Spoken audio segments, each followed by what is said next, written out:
ito yung After 6 Coffee Shop. Ako yung CEO na lang. Kasi yung mga machine ko, at yung espresso machine, gusto kong alagaan.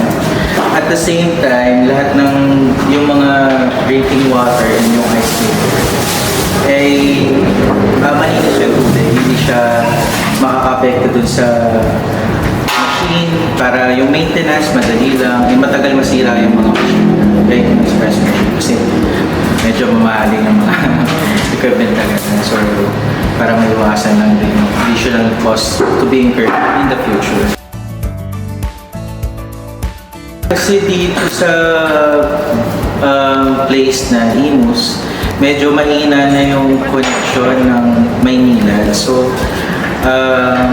to be safe and para maging fully operating and kahit na mahina yung tubig, nagpalagay ako ng storage tank para sa business ko.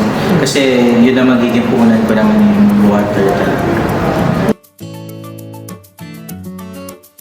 Based na sa mga reviews sa Facebook, sa mga magaling na service provider actually. So pag may mga problema siguro, syempre, bibigyan niyo ako ng attention. And pagka knowledgeable kayo sa mga water purifying machine, yun yung nakita ko.